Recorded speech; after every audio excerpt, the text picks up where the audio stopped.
बघा एवढं आमचं एकमत झालेलं आहे. सर्वांचं स्वागत करतोय. आणि आता संजय राऊत यांनी संयुक्त महाराष्ट्राच्या लढ्याची आठवण करून दिली. तो जो मंगल कलश आणला गेला तो काही सत्यनारायणाच्या पूजेसारखा आणला गेला नाही. त्याच्या मागे खूप मोठा संघर्ष झालेला आहे. 105, 107 किंवा त्याहूनही जास्त मराठी माणसांनी बलिदान देऊन मुंबई महाराष्ट्राला मिळवून दिली. आणि त्याची आठवण आज होणं स्वाभाविक आहे. कारण आम्ही आज दोघंही इथे बसलेलो आहोत, ठाकरे बंधू. आमच्या दोघांचेही आजोबा प्रबोधनकार हे संयुक्त महाराष्ट्राच्या लढ्यामध्ये पहिल्या 5 सेनापतींमधले एक सेनापती.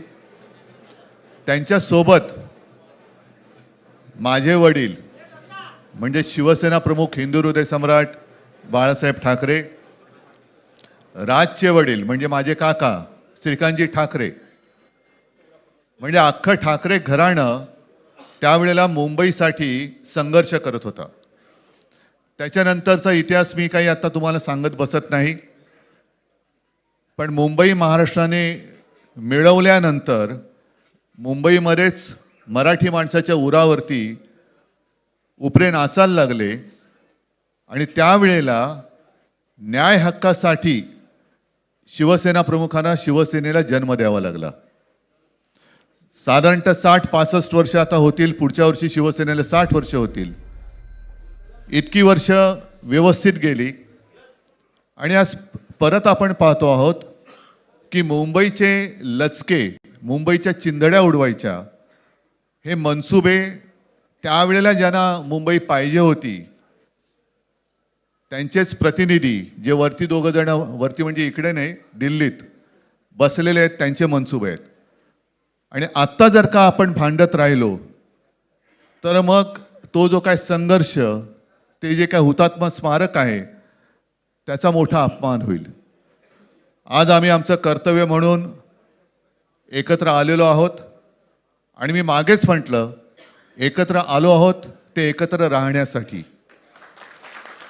यापुढे मुंबईवरती आणि महाराष्ट्रावरती कोणी वाकड्या नजरेने किंवा त्यांच्या कपटी कारस्थानाने महाराष्ट्राला मुंबईपासून किंवा मुंबईला महाराष्ट्रापासून, मराठी माणसापासून तोडण्याचा प्रयत्न करेल, त्याचा राजकारणात खात्मा केल्याशिवाय राहणार नाही. शपथ घेऊन आम्ही मैदानात उतरलेलो आहोत. उत्साह अमाप आहे. मी तुमच्या सर्वांच्या माध्यमातून, मला कल्पना आहे की आज केवळ महाराष्ट्रच नाही तर अख्खा देश बघतोय. मी सर्वांना विनंती करतोय, आवाहन करतोय आणि एक सूचना सुद्धा करतोय. कारण मागे विधानसभेच्या वेळेला भारतीय जनता पक्षाने जो एक अपप्रचार केला होता, बटेंगे तो कटेंगे, तसंच मी मराठी माणसाला सांगतोय की आता जर का चुकाल तर संपाल, आता जर का फुटाल तर पूर्णपणे संपून जाल.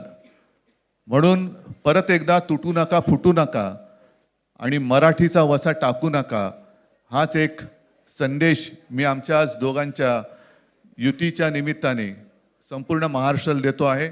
आणि मला खात्री आहे की मराठी माणूस हा सहसा कोणाच्या वाटेला जात नाही, पण त्याच्या वाटेला जर का कोणी आलाच तर त्याला परत जाऊ देत नाही. मी सगळ्यांना परत मनापासून धन्यवाद देतो. आणि राज,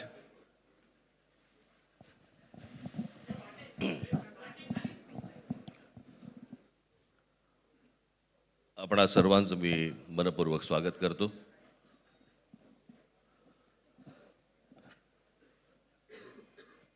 जे काय बाकी बोलायचं आहे ते सगळं जाहीर सभा जेव्हा सुरू होतील त्यावेळेला बोलूच आम्ही.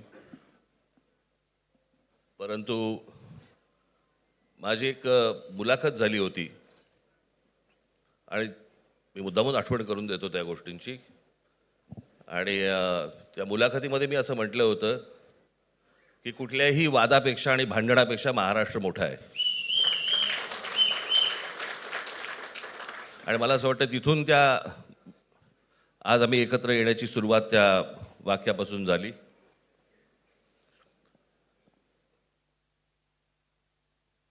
कोण किती जागा लढवणार, आकडा काय, हा नाही सांगणार तुम्हाला.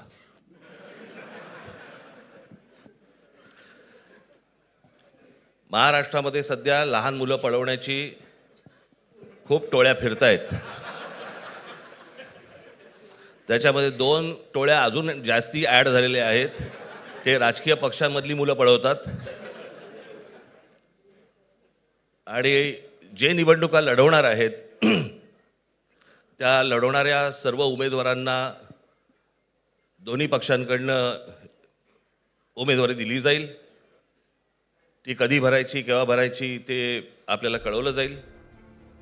आज फक्त आपल्या समोर एकच गोष्ट मी आपल्याला सांगू इच्छितो की बरेच दिवस ज्याची प्रतीक्षा महाराष्ट्र करत होता, ती शिवसेना आणि महाराष्ट्र नवनिर्माण सेनेची युती झाली, हे आज आम्ही आपल्याला जाहीर करत आहोत.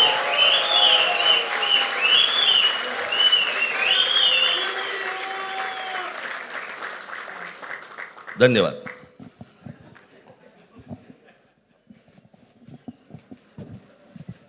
आकड्याचा खेळ संपला ते बरं झालं. नाही, आकड्यांचा खेळ आता सांगायचं नाही.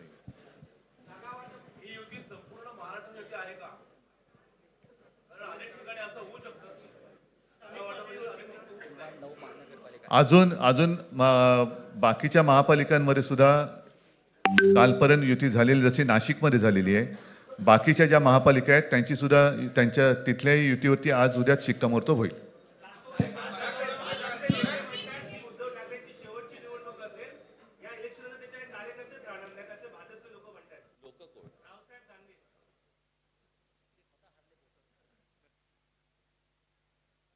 त्यांच्यावरती प्रतिक्रिया देण्याच्या तरी पातळीचे राहिलेत का ते?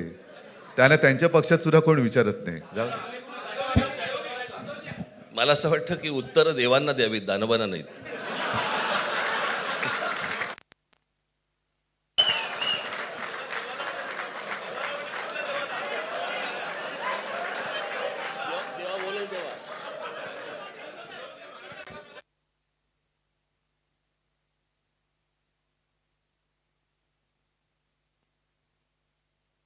मुंबईचा महापौर मराठीच होणार आणि तो आमचाच होणार.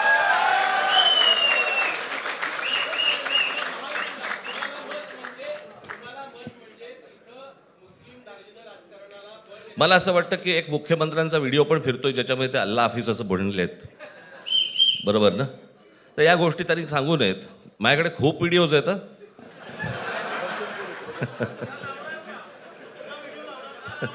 काय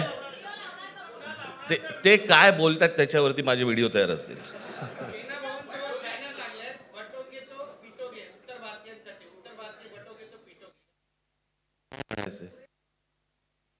काय म्हणायचं त्याच्यावरती? सगळ्यावर कसं बोलायचं रे?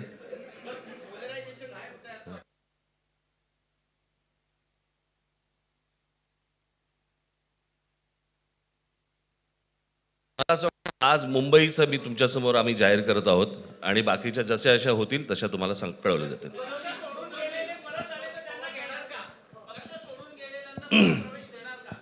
मग कोण गेलेत?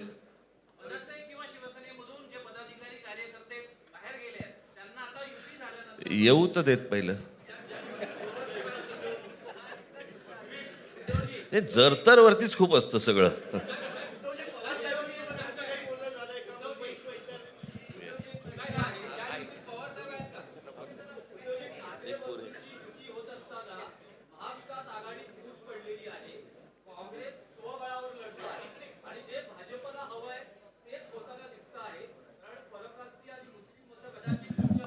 भाजपला काय हवंय ते भाजपने पाहावं, मराठी माणसाला काय पाहिजे ते आम्ही पाहतो.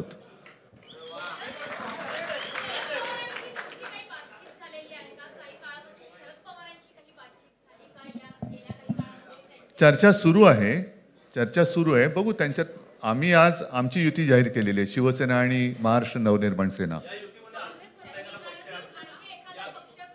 जे महाराष्ट्र प्रेमी आहेत त्याच्यात काही भाजपातले सुद्धा अस्सल मराठी आहेत, ते सुद्धा येऊ शकतात.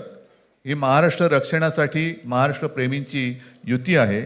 त्याच्यात काही जण भाजपमध्ये सुद्धा आहेत. त्याने हे जे काही चालले ते पाहवत नाहीये किंवा सहन होत नाहीये ते सुद्धा येऊ शकतात.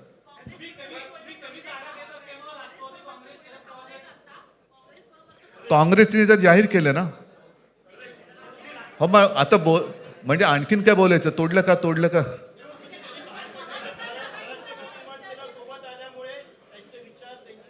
बघा मला बाकी कोण काय म्हणते त्याच्याशी काही कर्तव्य नाही.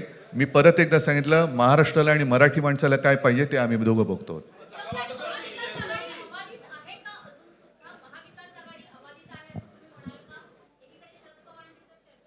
सगळे पक्ष बाहेर पडून आघाडी अबाधित आहे.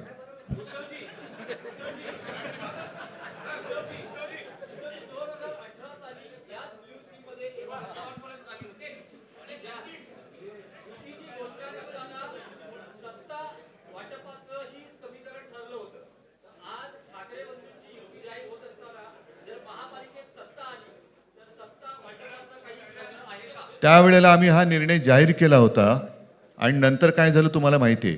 म्हणून आज आम्ही तो निर्णय जाहीर करत नाही आहोत.